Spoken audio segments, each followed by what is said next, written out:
right, we're here. We're just gonna jump right into it because certain host is absolutely lagged.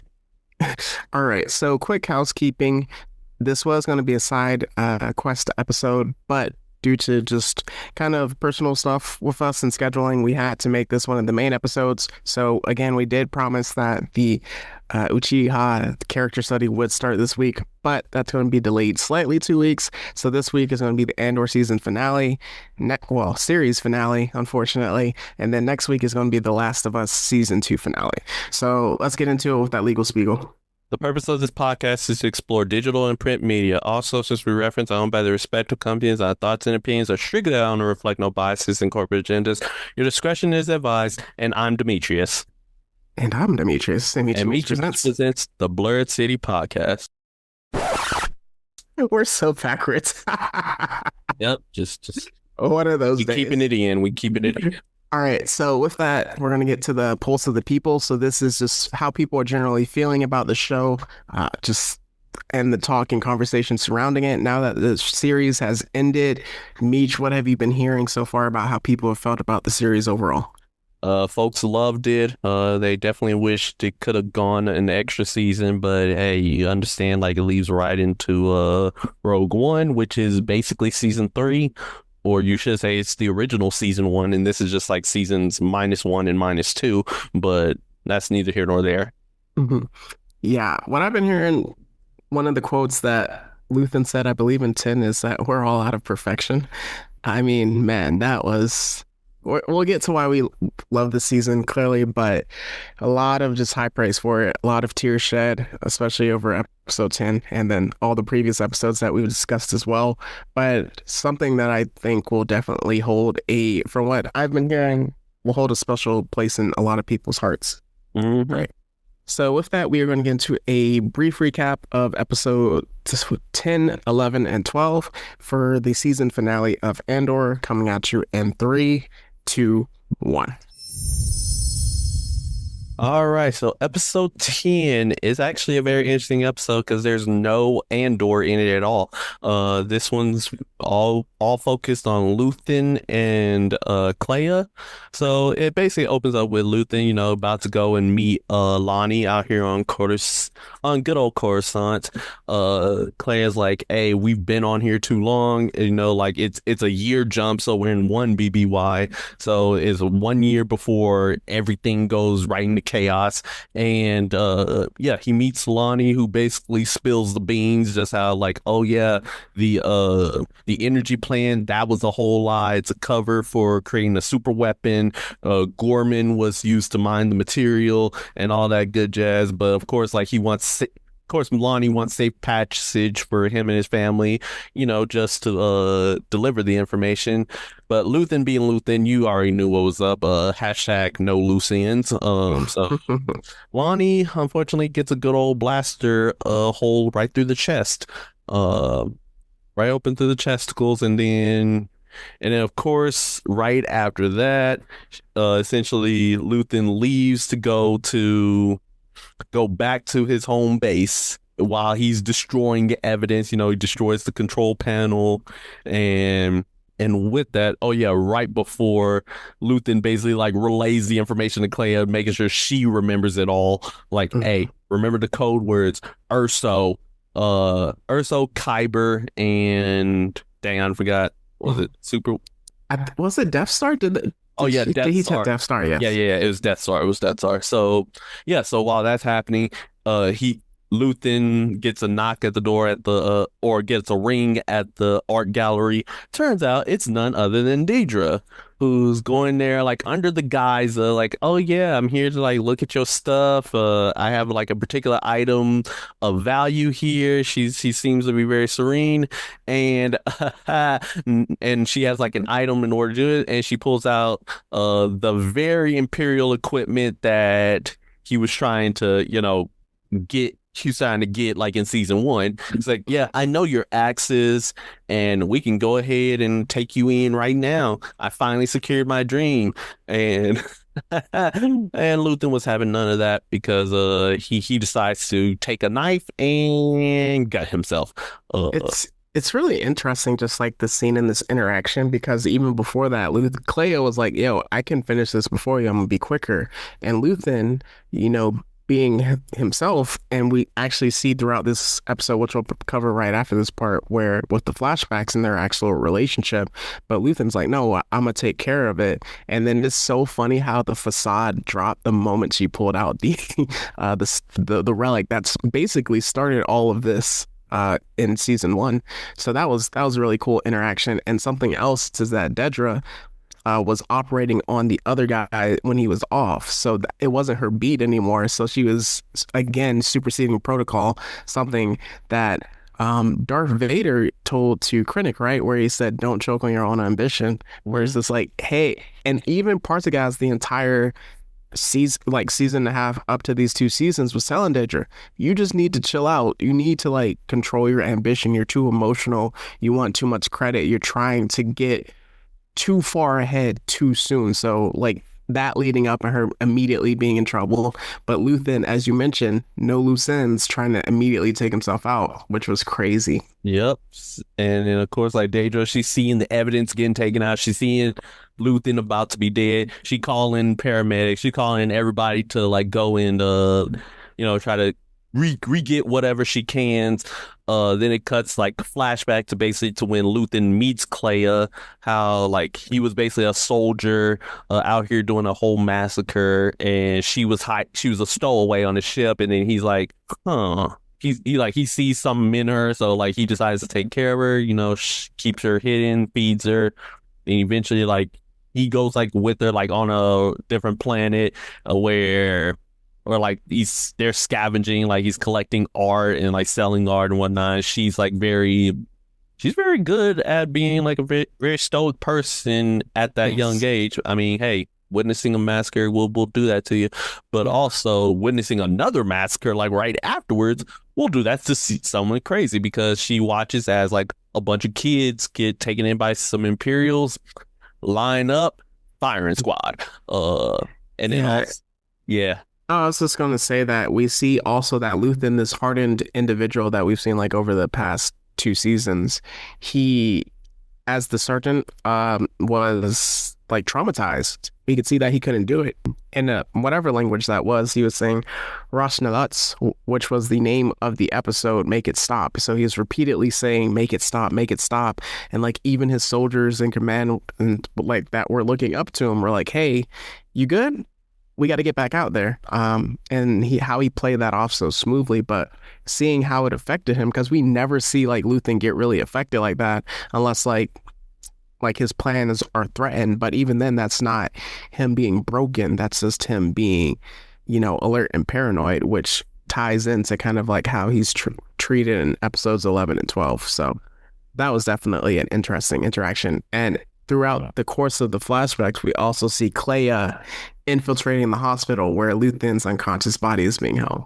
Ooh, and this is probably the big one because oh yeah, and also in the flashback he tells her like, hey, basically about sacrifice and playing galactic chess, like, hey, a rebellion, like we gotta like wait, we gotta bide our time, we gotta do stuff covertly. We can't be out here going A1 out here. But also, yeah, and you see that like as she's sneaking her way through the hospital, like she's taking clothes of a nurse, pretending to be a nurse, taking a whole patient up to that faded floor, like setting off bombs in one part of the wing in order Yeah. because they lock down, or Dedra locks down the entire wing Mm-hmm. where Luthen is, and then she gets basically taken by old boy For who's running the insubordination. operation.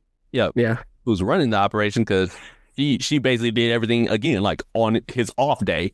Like it's like, bro, you did this on my day off, crazy. Mm-hmm. But yeah, so essentially like she goes in, she subterfuge, like she kills a bunch of people, and then she makes it to Luthen's body where she unplugs him and lets him die as she kisses on the forehead and then leaves.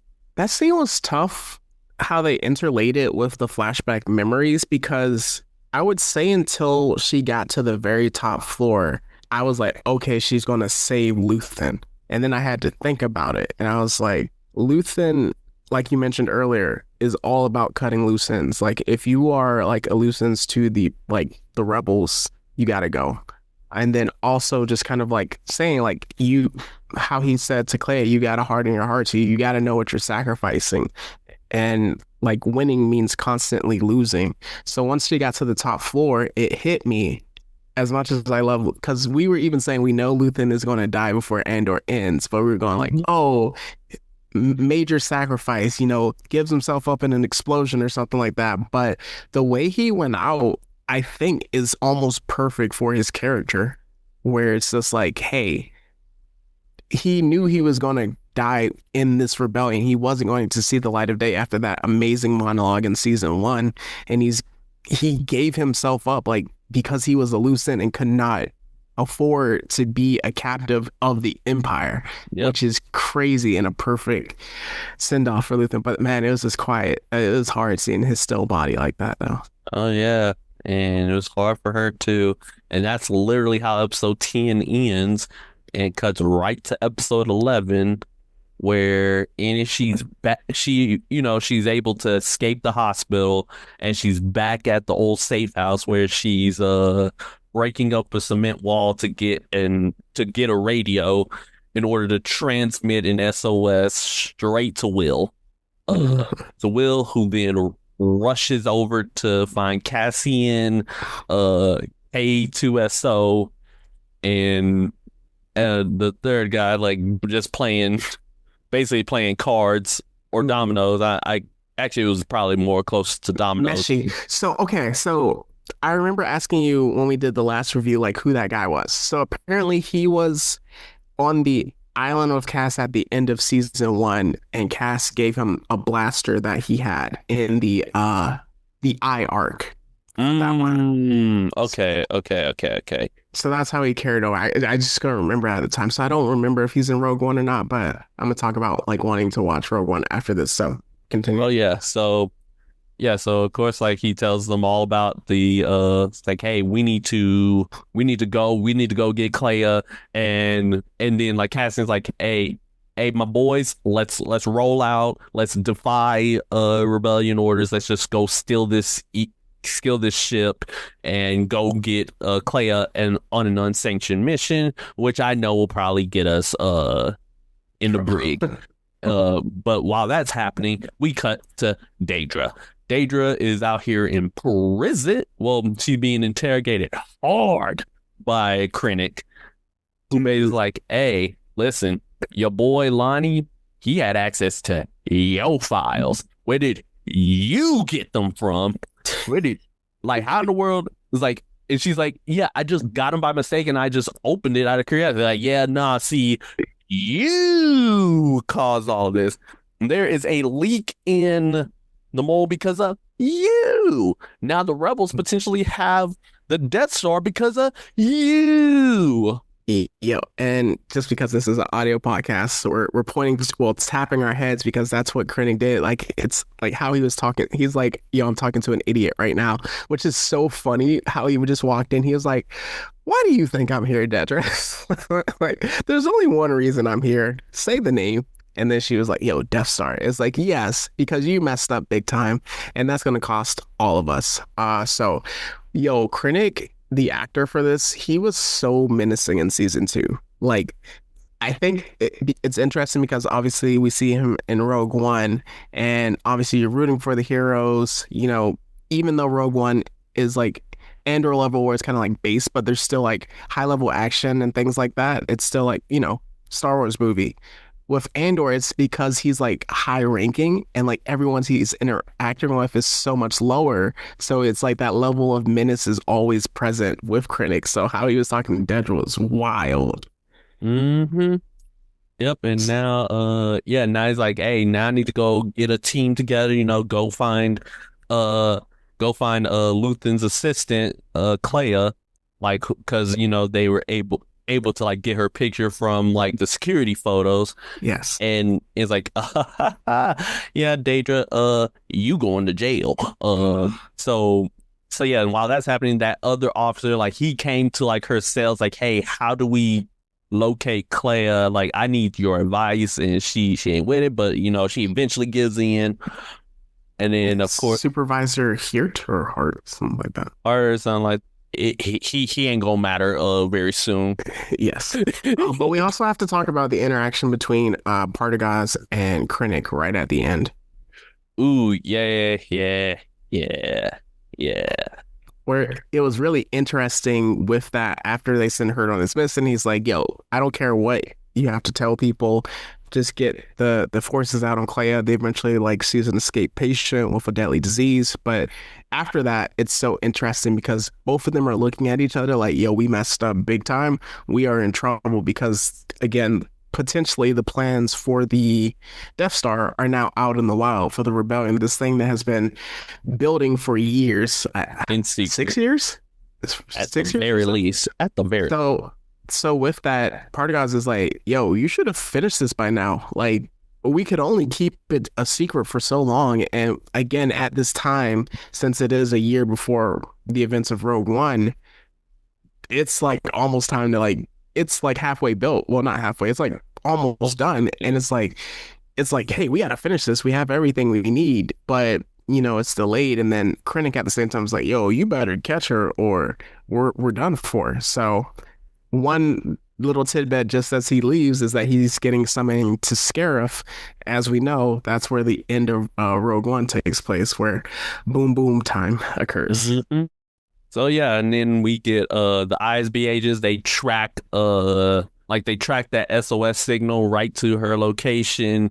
Of course, Cassian and crew, they arrive to the location. They going up. They get to her, but but then unfortunately, like Clea, like she lets them know, like, hey, Luthen's dead. Like, I'm not going anywhere. Just here's all the information. Make sure you are make sure you're the one who deliver it. Leave me behind. And he's like, nah, you coming with me, sis. You coming with. And then it ends on a cliffhanger like that because the ISB are rapidly approaching. There's no oh yeah, they jammed comms, so K2SO can't like hear them, or he can't like let them know like ISB coming. Mm. And they just in the midst of arguing at the end of the episode before episode 12, the finale happens. It's really interesting with, I think, because they were doing time jumps, and something that we talked about is something that I would have wished could have got explored a little bit more is Luthen's relationship to Yavin. So we know obviously with Mom Mothma, he took out her best friend. She knew he was moving recklessly, like sometimes, and then even like when he saved her, is like, yo, if I don't save you, I'm gonna take you out. It's like one option or the other. But how the other leaders were like so like they held so much enmity towards Luthen because the like it gets covered more in episode 12, but which we can talk about. But even why Clea doesn't want to go to Yavin is because she knows they don't like Luthen, and since she is like the most loyal spy to Luthen, that's not really the place for her. So that she feels like there's no home for her. So there's only nothing with Luthen also being gone, her surrogate dad and purpose for living. She has no purpose to live other than to deliver the message to Cass, which is Luthen's last directive to her. Yep. Yeah. And yeah, so like she's very much on like a yeah, I'm gonna give you this information and then I'm gonna just go be with Luthen, and wherever he ends up. In the place beyond time or place beyond worlds, whatever it's doing. Nah, he ain't going there. He ain't going there. He ain't got the force in him. He ain't like that. So what ends up happening is that like in this episode, like in episode 12, they're still bickering, and everything, but like Cassian, he basically just strong on like, nah, you getting out of here. And then of course the stormtroopers, they close in on their location, throw a flash bomb, and I thought Clea was gone like right then and there. I'm like, oh nah, because she's out cold, but she's out cold. They about to get taken out, and then the true goat of this episode, Yes. K2SO, coming in with the utter swiftness, with that ruthless efficiency a droid can do. Because good heavens, I haven't seen this kind of murder since HK-47. But here's the thing, that's really interesting. If you notice the sounds of the bodies hitting the walls when KS2O through them compared to in the Gorman episode is much like less brutal than the Gorman episode. Because like with the Gorman episode, it was like splats, Yep. broken bonds. With this, it was more of thud. So Yeah, except for what happened to old Hart. that's Yeah, fair. nah, he got like 3 rounds in the chest for that one. Mhm. So yeah, he got taken out. Yeah, in K2, he's like, oh yeah, hey, I came to rescue y'all. Well, let's get out of here. And they made it. They make it to the ship. They blast off. Get back to Yavin, and then of course that's when they get arrested. Of course, Bail, Mon Mothma, and the entire council, they having talks about like Luthen and what, and just like how the rebellion's going. And then, of course, like, Oh, also the Saw Gerrera part. oh yeah, that's right. Saw Gerrera, he's on Jeddah right now, but like he's not confirming he's on Jeddah, but we know he's on Jeddah. But like basically, he's like, hey, listen, for a rebellion, we got to get down and dirty. That's something y'all senators ain't gonna understand. So, and I know y'all my ops. So peace, which Yeah, is crazy because you've seen like again these different cells of the rebellion still not working together.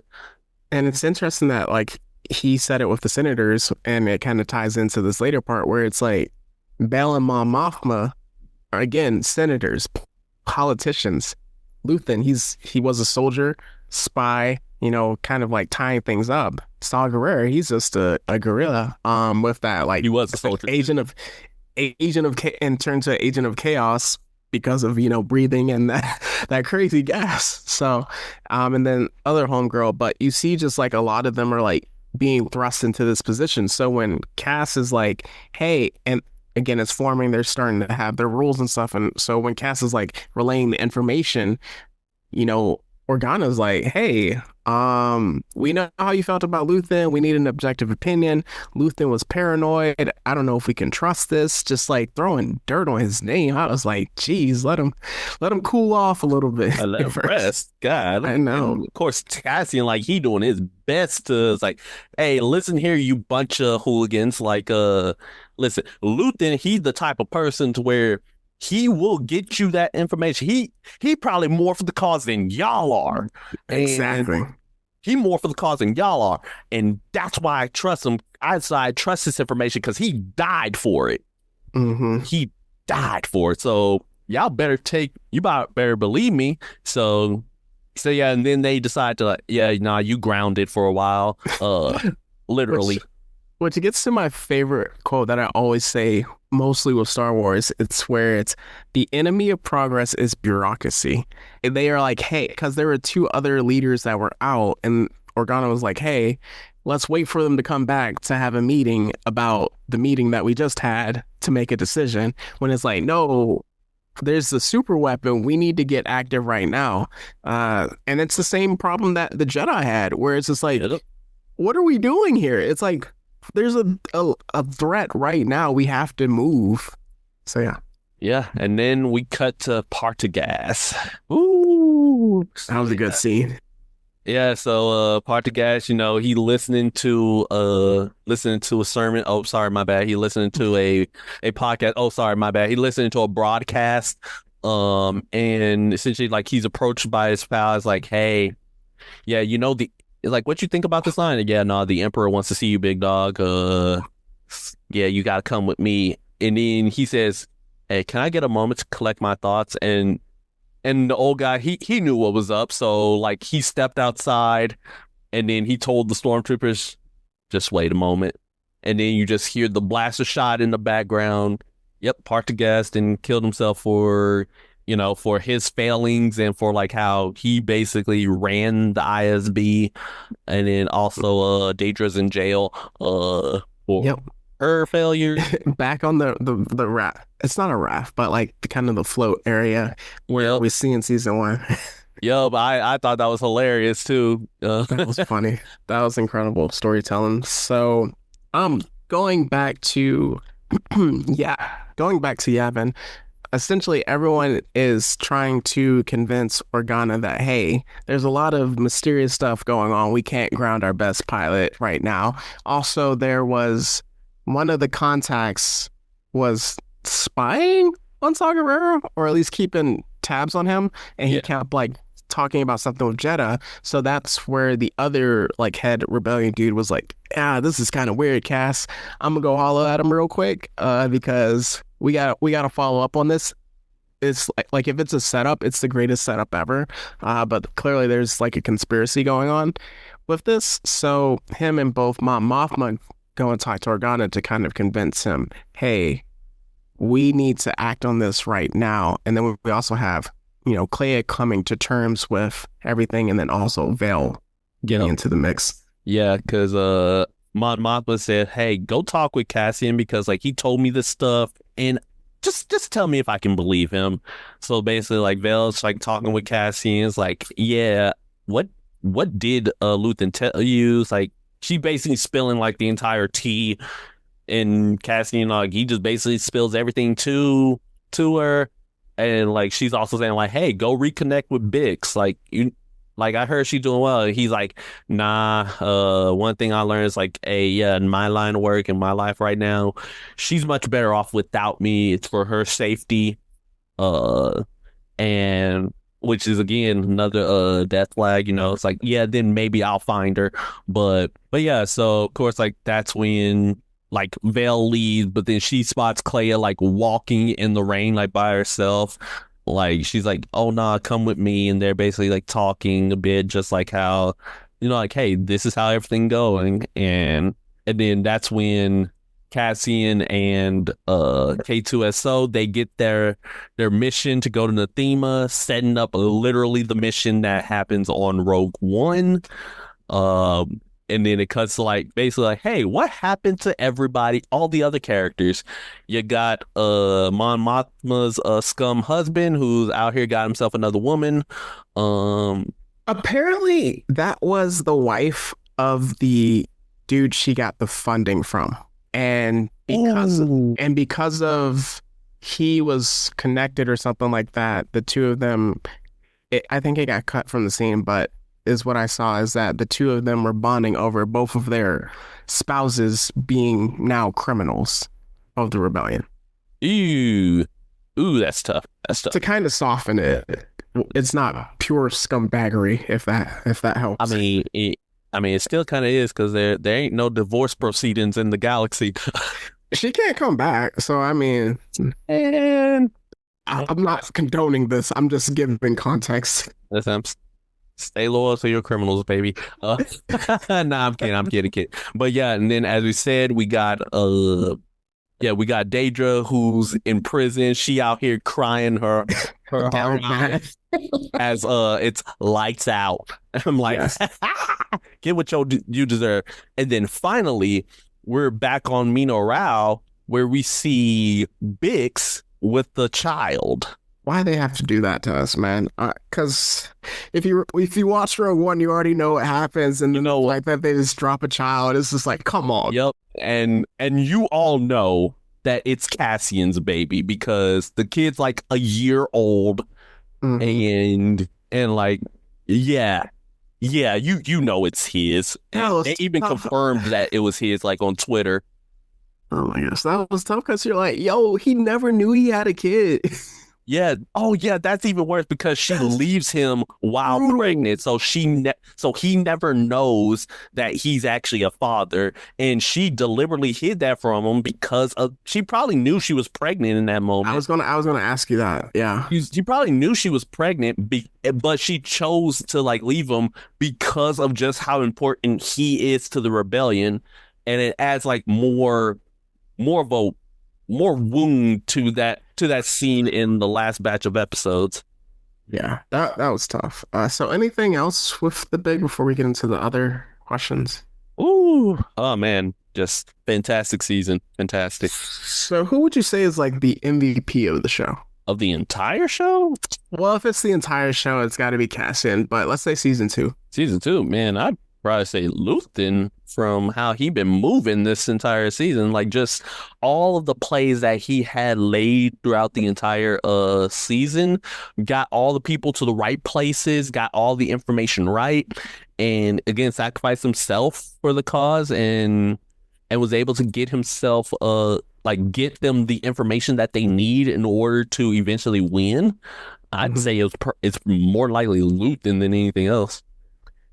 Yeah, now that you say that, probably Luthen, but I gotta give love to Clea because Yeah, Clea came in clutch multiple times this season. So with that, like getting Cass back on the horse, like one time, like when he came back from Gorman, that was one thing. Getting the recording device out of the work of art, like literally bleeding while she has Imperial, like Krennic and the other head people of the ISB just like right down her neck. And then even just like controlling Lonnie, and then even in these final three episodes of, hey, taking the information that Luthen gave her, taking out Luthen as that loose end, as hard as that had to be for her, then relaying that information to Cass and being just like kind of creative enough to do that. So without her kind of connecting those pieces, Cass and them don't get the information about the Death Star, which leads again into Rogue One. So gotta give love to Claire for that. yep, 100%. Ah, obviously it has to be the Empire. Boy, the Empire, do they ever get it? As a Okay, but collective. who? Yeah, but who specifically from the Empire probably gets it the Okay. worst this season? Okay. I feel like you felt partial empathy for Partagaz as the season progressed.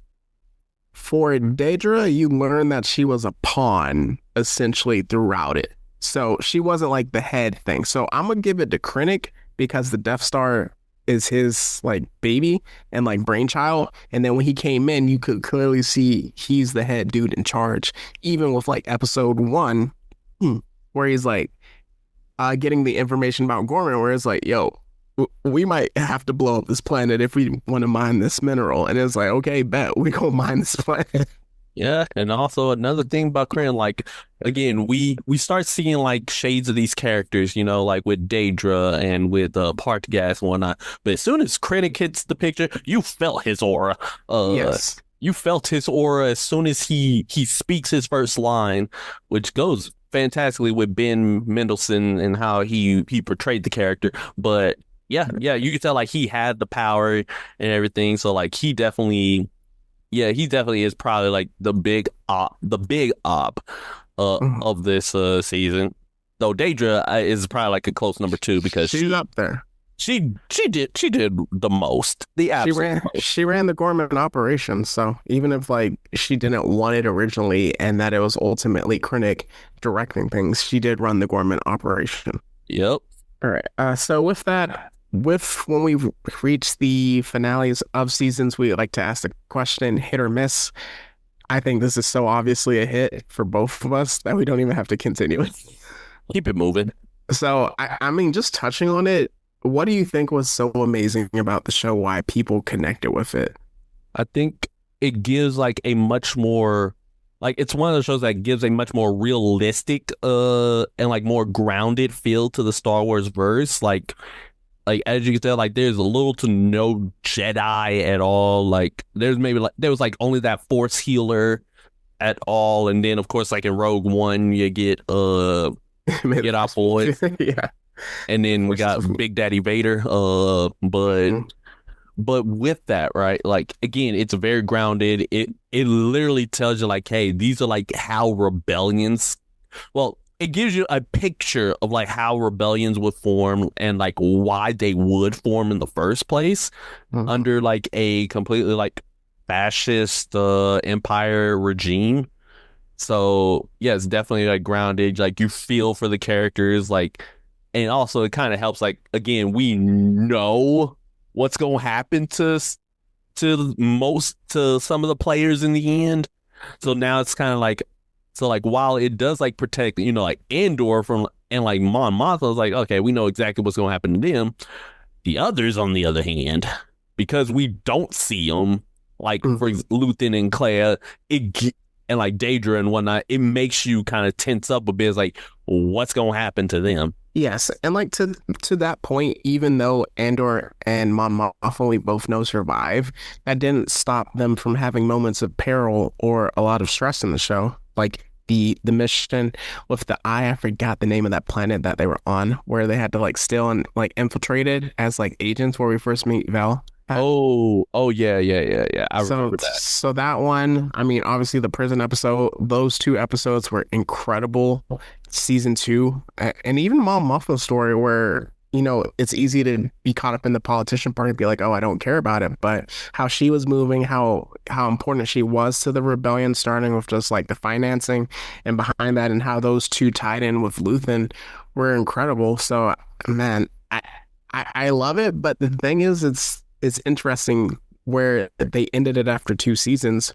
Do you think if they would have pushed like season three, season four, kind of does it start becoming too much? Because like with The Mandalorian, the first two seasons, people loved it. Then, they tied it into Book of Boba Fett. And then they had season three where people started feeling differently about the show because they were just doing a lot. And now you have to connect a lot of stuff. You have cloning, which potentially ties into the sequels, Ahsoka, Luke, the Jedi Temple, which that directly ties into the sequels. And then also a little bit of Thrawn kind of with it. Yeah, And then also also the show.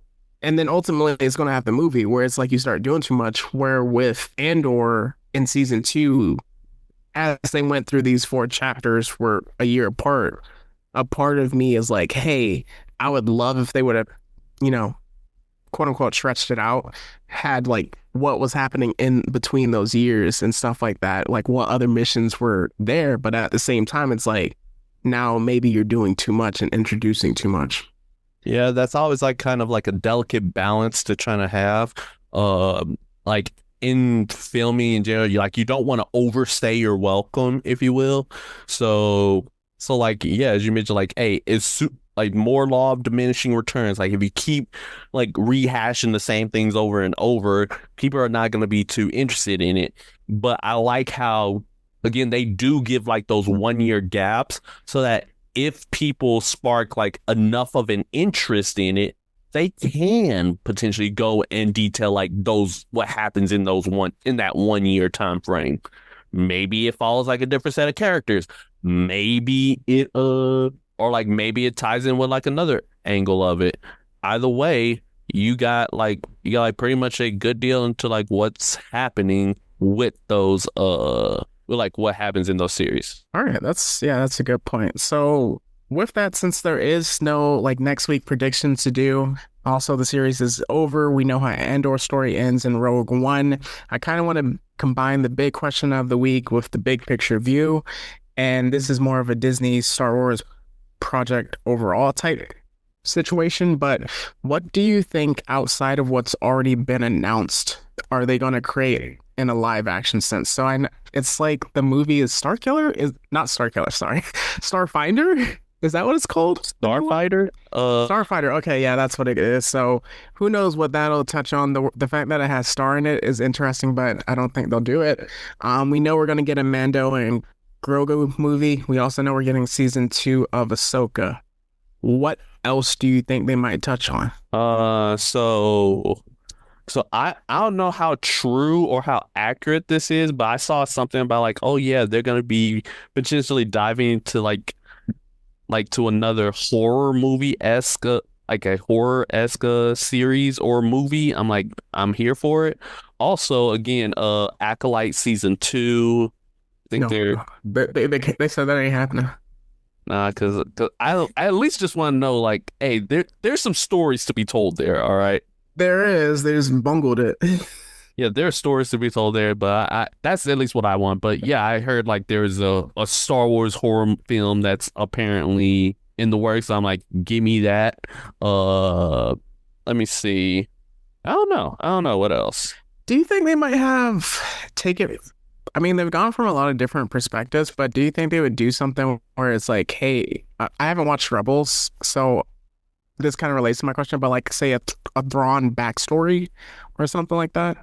Because I don't see too many stories where it's directly from the perspective of the Sith. I know they tried to do it with the Acolyte, and we know how that fizzled out. But I mean, outside of the games and one of the greatest twists of all time, we don't really see it that much. Yeah, that is very true. That is very true. We don't really get to see too much of the dark side. But when it comes to like your earlier question about Thrawn and whatnot, I mean, they wrote books about it, but again, that hasn't stopped them before because basically, if you remember, like Tales of the Jedi, kind of like semi takes the place of the Ahsoka novel, and also the last season of the Clone Wars basically was part of the Ahsoka novel too. So it's not outside of their scope to like, hey, we have this work like in written form or even comic book form, and we can just straight up adapt it with changes here or there. So hey, could there be a Thrawn series? Absolutely. Absolutely. Could there be a what's it? Oh yeah, like could he like do something else like in Ahsoka season 2? Absolutely too.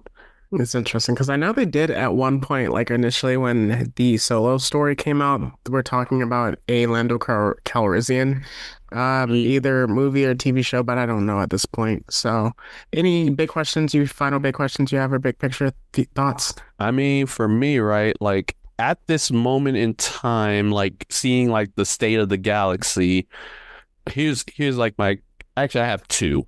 So first one deals with basically the present of the Star Wars verse, like, and when I say present, I mean after Return of the Jedi during Mandalorian times, right? Hmm. I want to know like, hey, is there going to be like any more like tie-ins to stuff from like Rogue One and in Andor, like what's up with the child of Cassian, huh? Like Hmm. is the child gonna like have a major appearance, or is it just gonna be like, oh yeah, nah, here's your hope spot and we're gonna end it right there. Also, but then also post sequels, what all from the new Republic era remains? So like what happens with Grogu, what happens with our boy Din, what happens with Ahsoka, what well, actually I probably know what happens to Ahsoka. Ooh, or what happens with Sabine? Like, what happens with all like the younger characters that you introduce like in this new era, and how are they gonna like play a part in this new trilogy, or like this apparent new trilogy of movies with Ray Palpatine? Okay. Something that I just thought of before, the one that I'm hype about, but I know won't happen, but with the sequels, we see that, well, not even the sequels, I guess the prequels, well, that's not the prequels, episodes 4 through 5. It's so tricky with it. Episodes 4 through 5, OG. a lot of the storylines that we've seen that have spun off of that, the Clone Wars, the Rebels, even Andor, like the rise of the Empire, the fall from, post Clone Wars into the rise of Palpatine and stuff like that. Do you think that they would be tempted to kind of have a series where it's like the rise of the First Order in a sense, even though it wasn't popular at the time? You know how we mentioned the prequels initially weren't popular, but then over time they became like, oh, this is like the standard of Star Wars. Like we love it so much and stuff like that. So I wonder if they would ever dive into that. Well, hey, Star Wars prints money, so probably. Because you could do the Luke's Temple, the rise of a Yeah. young Kylo Ren, the other Jedi at that time. Did they get a, Order 66 Part 2 and different things like that? I mean, well, again, like they actually kind of touched upon at least the Luke side of things in the comics in like Mhm. a Ben Solo comic, but like when it comes to like Rise of the First Order, I think that was also touched in the same comic book, but I'm not too sure because I haven't read it. Uh, and but like and then also you can kind of like start seeing the seeds of it planted throughout like Mandalorian, Book of Boba Fett, and Yes. all that. So you kind of already starting to see the slowly starting to see the rise of the First Order in that. But I think like what you're saying, like, oh yeah, what's like a more explicit Revenge of the Sith-esque rise of the Empire? Yeah.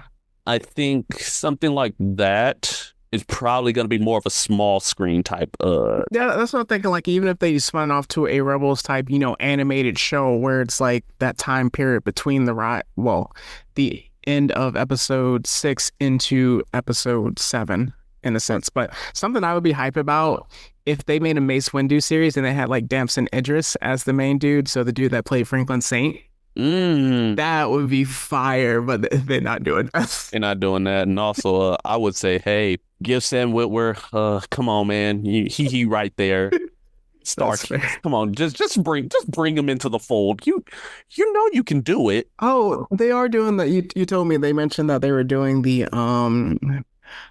gosh, he does the voice of the character, Darth Maul Yeah, series. there's a Maul series, but I'm saying Star bring Killer. Star Killer into this mug. I don't care how you gonna make it work in the canon. His story is too perfect. He works way too well. Also, where's our Old Republic content? Yeah, I'm talking about it. Where's my Old Republic content? It's non-canon. No. Where's my Knights of the Old Republic remake, huh? What happened to that, Aspire? Yeah, y'all thought y'all could sweep that under the rug. Nah, not with me, bucko. All right, so we can wrap up there, but this was our review of Andor. Again, an incredible show, something that we both said hit. If we did tiers, I think we would both give it S tier. So definitely check out Andor. If you somehow got to the end of this review and you haven't watched any season of Andor, uh, I don't know how that happened, but we're gonna get into next our what's hot. So that's what's hot in anime, movies, TV shows, gaming, comics, books, or whatever. So this might be a brief one, but Meech, what you got? I mean, yeah, it said very breach, like Go Lose a Ranger. Dragon Ball Daima actually finished the dub. And in case you didn't know, Sean Schimmel actually passed out 3 or 4 times in the booth. So, Wow. so yes, so we might be back, baby. We also got, One Piece is out here doing it. Letting out demons. You don't even know. You don't even know the half. Y'all ain't ready. Y'all ain't ready. That's all I'm saying. Y'all ain't ready. We got vigilantes. Y'all ain't ready. Y'all ain't ready for vigilantes either. We also have in the realm of movies, Final Destination Bloodlines been released, and we both saw it. And let's just say new trauma, old trauma, new fears have been acquired. There's one part I'm not going to say what it is, but where they teased what happened at the end, and I didn't think they were going to do what they were at the end because the one that they did before that was a callback to one of the earlier movies. So when it ended the way it did, I was like, "Come on!" Yeah, no, they knew what they was doing. They knew what they was doing. Okay, But all I have to say is, we ain't picking up any pennies. nah. Also, we got the Predator Badlands. That's gonna drop. We also have Fantastic Four, Superman. Those better hit. Otherwise, superheroes might be cooked. You got Avengers Doomsday that's coming out like later next year. In theory, it's next year. Which also, speaking of next year, GTA 6, May 26th. So yeah, y'all can wait one more year. Y'all be fine. For me, I've been waiting so long, I almost forget. So I'm good. Also, Dragon Ball Daima, the DLC for not only Sparking Zero, but also Xenoverse 2. Ooh, interesting. Slowly start dropping, as well as on DBZ Kakarot too. So Wow. we getting multi-generational Daima content. I'm here for it. But yeah, and then as I said, like other than that, what you got? Okay, quick question. With the comics, what the heck is going on with Peter? Okay. Here we go. All right, here's what's wrong with Peter. The writers be doing him dirty, doing him the extra dirty, unless it's an alternate universe, ultimate universe, new Ultimate Universe Peter Parker, you the GOAT. I'm taking no prisoners on that. But as far as mainline Peter, looks like he about to fight. He fighting Ares. I don't know, because that's the only way I can explain. Like he has to be fighting the God of War, because ain't no way. He has to be fighting the God of War not named Kratos, because why they continue to do this man this dirty? And then making MJ Venom is not, it doesn't help. Is the mainline one the one where he has the weird new I don't even want to call it a romance thing, but the person that's interested in him that shouldn't be interested in him? Yes. Oh yeah. And also, yeah. Yeah, and in case What's going on? itsy bitsy. Yep, that's all I'm gonna say. That's all I'm gonna say. Itsy bitsy. If you know, you know. But All right. all I'm saying is, hey, absolute Batman, absolute Bruce. I'm gonna need you to get out of Gotham ASAP because, yeah, nah, absolute Bane. No, no, no, no. They released new concept image of this version of Bane, and how you make a brick look like a pebble. Oh my gosh. That's all I gotta say. How you make a brick look like a pebble. All right. So just to quickly wrap up, you basically covered everything, but Dan to Dan dropped a new trailer, so that's releasing our early July. Yes. So releasing a new trailer for season two. I believe Sakamoto Days comes back in June. I don't know why they took this weird mid-season break. When they did, I've seen some interesting stuff for Netflix. I don't recall what To Doom stands for, but it's like on May 31st, they're going to drop a lot of trailers related to new seasons of shows that are coming out. And then also, I believe Squid Game is early June. And then for the final one, Ironheart dropped its first trailer finally. I think that also comes out in either June or July. So we'll see how that goes from there. So with that, we're going to get into our plugs and get up out of here.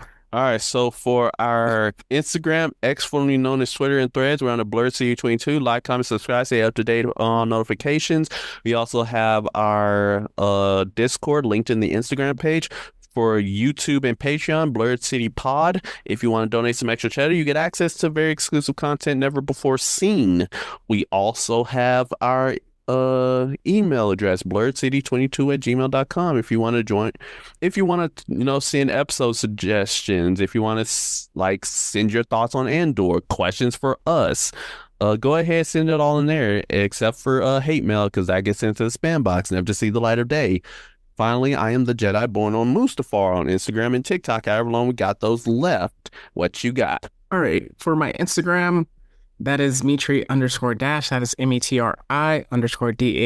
For my X/Twitter, that is at the Mad-16. And if you're interested in my book, Phantom Reckoning, that is available on Amazon, Kindle, and Barnes & Noble. For next week, as we mentioned, we're going to be pushing back our Uchiha character study 2 weeks from now.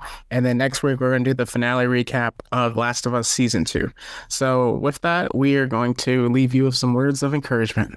All I'm saying, for me, it is hope can truly never die. If as long as it never dies, you always have something to fight for. So keep on going, keep persevering. Perfectly said. So it's not goodbye forever. It's just goodbye for now. And that's the Bird City Podcast. See ya later.